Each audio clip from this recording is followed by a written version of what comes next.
Delhi car blast की। इस मामले में जैसे जैसे जांच अब आगे बढ़ती जा रही है, चौंका देने वाले खुलासे होते जा रहे हैं। अब उमर के आतंकी रूट मैप का भी खुलासा हो गया है। सैकड़ों सीसीटीवी वीडियोस खंगाले जाने के बाद यह मालूम चला है कि कैसे आतंकी उमर मौत का सामान लेकर दिल्ली के चक्कर लगातार काट रहा था।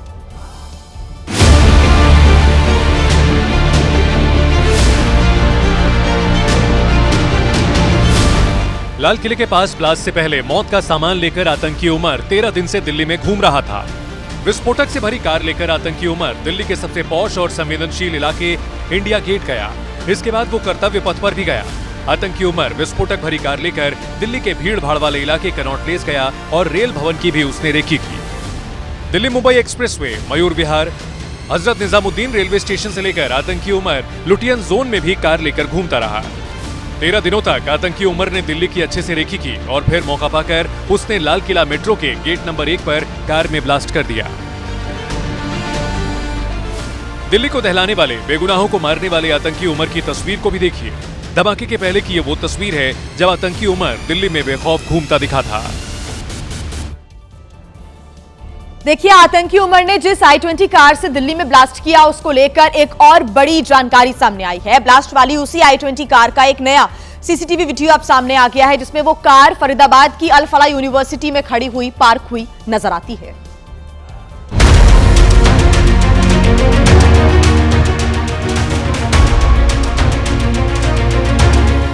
दिल्ली ब्लास्ट में इस्तेमाल हुई i20 कार का एक ताजा वीडियो सामने आया, जिसने अल फलाह यूनिवर्सिटी को एक बार फिर सवालों के घेरे में ला दिया है। ये वीडियो 30 अक्टूबर का है, जब i20 कार अल फलाह यूनिवर्सिटी में खड़ी नजर आ रही है। जानकारी के मुताबिक 29 अक्टूबर 2025 को i20 कार अल फलाह यूनिवर्सिटी के मेन गेट से अंदर दाखिल हुई थी। 29 अक्टूबर को शाम 6:36 पर कार यूनिवर्सिटी के कॉमन पार्किंग एरिया में खड़ी थी। 29 अक्टूबर शाम 8:18 पर इस कार को हॉस्टल एरिया में खड़ा देखा गया और फिर अगले दिन 30 अक्टूबर को कार सुबह 7:30 बजे पार्किंग एरिया में खड़ी थी। 30 अक्टूबर को ही दोपहर 2:41 पर कार यूनिवर्सिटी से बाहर निकलते हुए दिखाई दे रही है। अब जांच एजेंसियां इस बात का पता लगा रही हैं कि यूनिवर्सिटी में कार लेकर उमर आया था या फिर कोई और कार चला रहा था।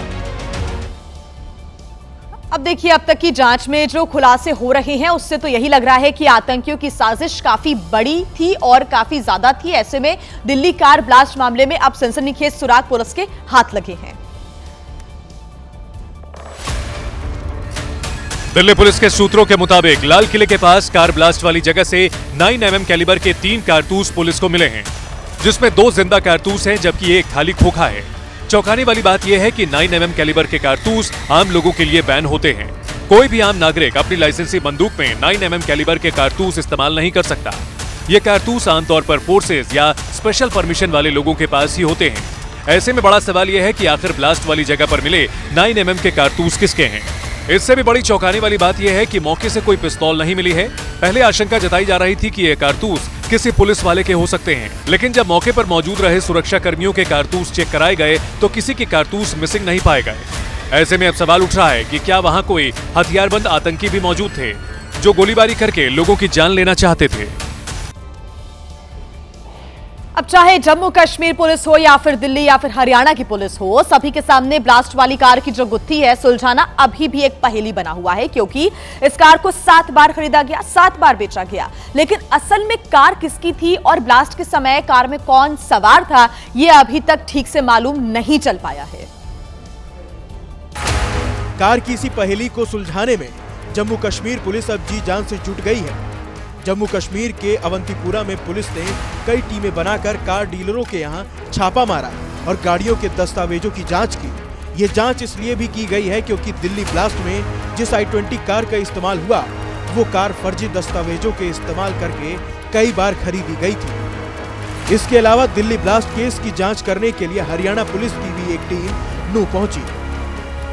नूह की हिदायत कॉलोनी में पुलिस ने टेरर फंडिंग से जुड़े मामले में जांच की। अब देखिए, दिल्ली ब्लास्ट केस का असली खुलासा तभी होगा जब पुलिस इन डॉक्टर्स को फंड करने वाले लोगों का भी पता लगाएगी, क्योंकि बड़ा सवाल तो यही अभी बना हुआ है कि डॉक्टर्स के पास हथियार, विस्फोटक खरीदने के लिए पैसा आखिर कहां से आ रहा था। डॉक्टरों का चोला ओढ़कर देश को दहलाने की साजिश रच रहे डॉक्टर उमर, डॉक्टर मुजम्मिल और डॉक्टर शाहीन के बैंक अकाउंट की जांच भी जांच एजेंसियों ने शुरू कर दी है। सूत्रों के मुताबिक शुरुआती जांच में 20 लाख रुपए के सबूत जांच एजेंसियों को मिले हैं। दावा है कि ये पैसे जैश के हैंडलर की तरफ से भेजे गए थे। हवाला के जरिए जैश ने आतंकी गतिविधियों में शामिल इन डॉक्टरों तक पैसे पहुंचाया, जिसके बाद करीब 3 लाख रुपए इन डॉक्टरों ने फर्टिलाइजर खरीदने में खर्च किए। खबर है कि पैसों को लेकर डॉक्टर उमर और शाहीन के बीच विवाद भी हुआ था।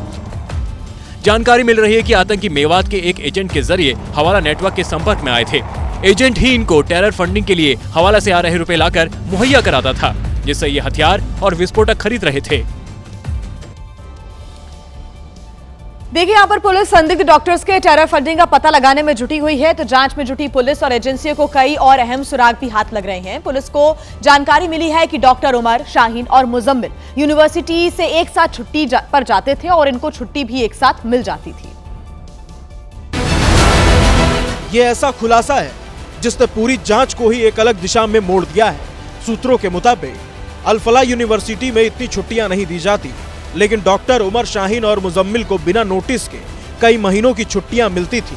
वो वापस आते थे और फिर उन्हें ड्यूटी पर रख लिया जाता था।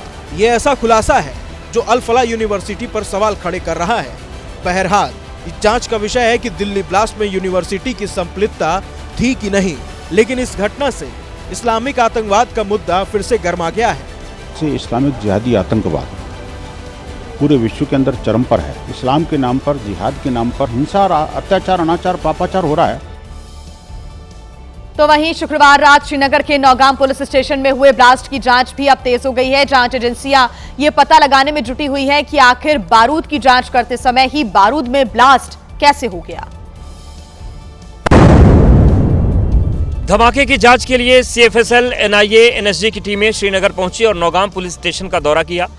कुलगाम पुलिस ने तो जिले की केमिकल और खाद्य दुकानों में भी जांच की और दुकानदारों को सख्त हिदायत दी कि अमोनियम नाइट्रेट और संवेदनशील रसायन की बिक्री का पूरा रिकॉर्ड रखें। गौरतलब है कि नौगाम थाने में फरीदाबाद से मिले विस्फोटक को जब्त करके जांच के लिए लाया गया था, लेकिन शुक्रवार को विस्फोटक का सैंपल लेते समय विस्फोटक में ब्लास्ट हो गया था, जिसमें 9 लोगों की मौत हो गई थी।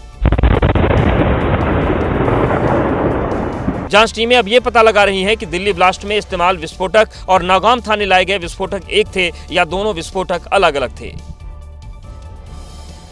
अब वहीं दिल्ली के लाल किला के पास हुए धमाके में हर दिन एक्शन हो रहा है। इस बीच काउंटर इंटेलिजेंस ऑफ कश्मीर ने प्रियंका शर्मा नाम की डॉक्टर को भी हिरासत में लिया था।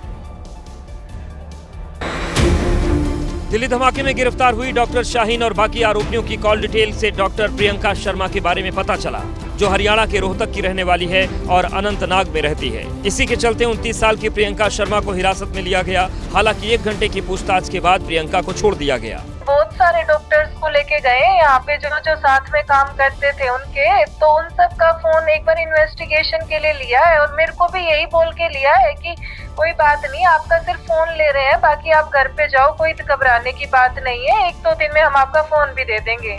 डॉक्टर आदिल प्रियंका का सीनियर था, जिसके चलते काम के सिलसिले में दोनों की फोन पर बात होती थी और इसी शक पर प्रियंका से पूछताछ की गई। और आइए खबरों में आगे बढ़ते हैं। महाराष्ट्र की राजनीति में शिवाजी महाराज का सम्मान बड़ा मुद्दा बन चुका है और ऐसे में इस मुद्दे को राज ठाकरे के बेटे अमित ठाकरे ने भुनाने की कोशिश भी की है, जिसकी तस्वीर नवी मुंबई से सामने आई है।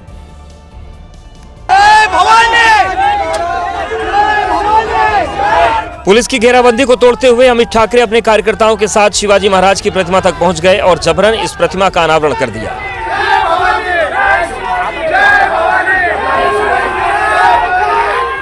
दरअसल नवी मुंबई के नेरुल क्षेत्र में कई महीने पहले ही शिवाजी महाराज की प्रतिमा बनकर तैयार हो गई थी, लेकिन इसका अनावरण अब तक नहीं किया गया था, जिसको लेकर अमित ठाकरे में गुस्सा था और उन्होंने जबरदस्ती अनावरण कर दिया।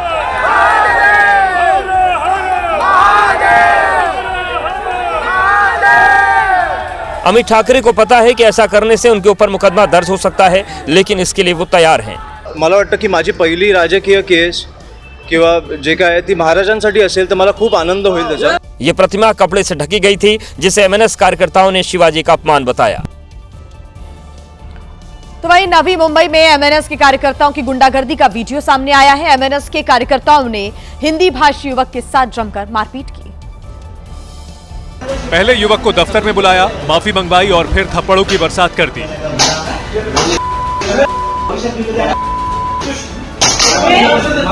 एमएनएस के कार्यकर्ताओं की गुंडागर्दी का ये वीडियो नवी मुंबई के वाशी इलाके का है, जहां एमएनएस के कार्यकर्ता हिंदी भाषी युवक को पीटते नजर आए। आरोप है कि पीड़ित युवक रमेश शुक्ला ने महिला से बदसलूकी की थी, जिसके बाद एमएनएस कार्यकर्ताओं ने युवक की पिटाई कर दी। एमएनएस ने चेतावनी दी है कि मराठी महिलाओं के साथ दुर्व्यवहार बर्दाश्त नहीं किया जाएगा।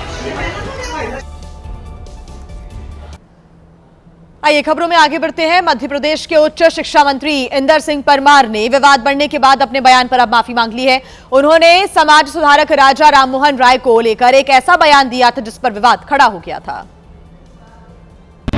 आगरमालवा में बिरसा मुंडा जयंती पर आयोजित कार्यक्रम के दौरान बोलते हुए इंदर सिंह परमार ने राजा राममोहन राय को अंग्रेजों का दलाल बता दिया था। हालांकि जब विवाद बढ़ा तो उन्होंने यू टर्न ले लिया। राजा राममोहन राय भी थे, वो भी अंग्रेजों के दलाल के रूप में देश में काम करते रहे हैं। गलती से त्रुटि से बयान मुंह से निकल गया है, उसके लिए मैं प्रायश्चित करता हूँ। लेकिन कांग्रेस ने उनके बयान की कड़ी निंदा की और मंत्री जी की इतिहास की समझ पर सवाल उठाया। आपको अगर इतिहास की जानकारी नहीं होगी तो मध्य प्रदेश के युवाओं का भविष्य, जो कि उच्च शिक्षा विभाग आपके हाथों में है, वो कहीं न कहीं खतरे में है। विवाद बढ़ने के बाद इंदर सिंह परमार ने भले ही माफी मांग ली हो, लेकिन इस पर विवाद थमता नजर नहीं आया। तमिलनाडु की जहां के नीलगिरी जिले से सावधान करने वाली तस्वीरें सामने आई हैं। यहां पर पहाड़ी इलाके में एक अनियंत्रित कार रेलिंग तोड़ते हुए जमीन पर आकर गिर गई।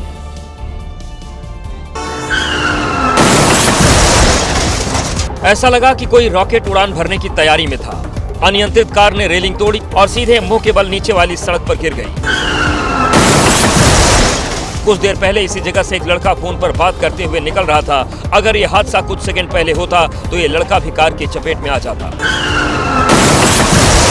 यह हादसा ऊटी में हुआ, जहां सड़क के निचले और ऊपरी हिस्से पर पेट्रोल पंप है। बताया जा रहा है कि वैगन आर चला रहा शख्स पेट्रोल डलवाने के लिए यहां आ रहा था, लेकिन कार से नियंत्रण खोने के चलते रेलिंग तोड़ते हुए नीचे गिर गया। गनीमत रही कि कार के एयरबैग खुल गए, जिसके चलते कार सवार युवक की जान बच गई। तो वहीं हैदराबाद से सड़क हादसे का एक डरावना वीडियो सामने आया है। यहां पर एक अनियंत्रित कार ने बच्चे को कुचल दिया, जिससे उसकी जान चली गई।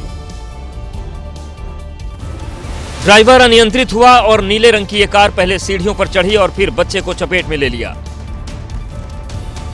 एक बच्चा कार के नीचे दब गया, जबकि दूसरा बच्चा इस हादसे में बाल बाल बचा।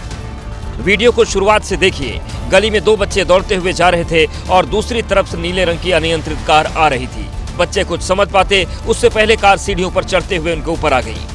जिस आमिर अली नाम के बच्चे की इस हादसे में जान गई, उसकी उम्र 8 साल थी।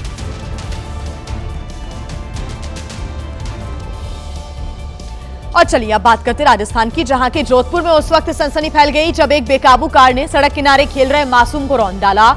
इस खतरनाक घटना का डरावना वीडियो भी सामने आया है।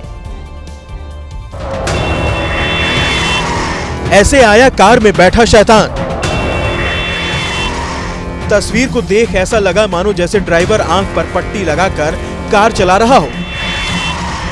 हादसा तब हुआ जब मासूम बच्चा बाकी बच्चों के साथ खेल रहा था। जैसे ही कार ने बच्चे को कुचला, ड्राइवर ने कार की स्पीड कुछ कम तो की, लेकिन वो रुका नहीं। इंसानियत को शर्मसार करते हुए वहां से भाग खड़ा हुआ। वो तो बाकी बच्चे अपने दोस्त को बचाने आए। पुलिस अब आरोपी ड्राइवर की तलाश में जुटी है। और वहीं झारखंड के बोकारो में 2 ट्रकों के बीच से मोटरसाइकिल निकालने की कोशिश एक युवक के लिए जानलेवा साबित हो गई। दर्दनाक हादसे का वीडियो भी सामने आया है, जो कि कुछ दिन पुराना बताया जा रहा है। अब सोशल मीडिया पर यह वीडियो जमकर वायरल भी हो रहा है। वीडियो में दिखा कि 2 ट्रकों के बीच से निकलकर जैसे ही युवक आगे बढ़ा, दूसरी ओर से आ रहे एक ट्रक ने उसे टक्कर मार दी। टक्कर लगते ही युवक दोनों ट्रकों के बीच फंस गया और बुरी तरह जख्मी हो गया। हादसे से चंद सेकंड पहले हाईवे पर गाड़ियां धीमी रफ्तार से चलती दिखाई दी। इसी बीच 30 साल का दिलेश्वर ठाकुर मोटरसाइकिल से वहां पहुंचा। दिलेश्वर ने ट्रकों के निकलने का इंतजार किए बगैर 2 ट्रकों के बीच अपनी बाइक घुसा दी। इस हड़बड़ी में उसे दूसरी ओर से आ रहा ट्रक नहीं दिखाई दिया और वो उसकी चपेट में आ गया। हादसे में बुरी तरह घायल दिलेश्वर को अस्पताल पहुंचाया गया, लेकिन उसे बचाया नहीं जा सका।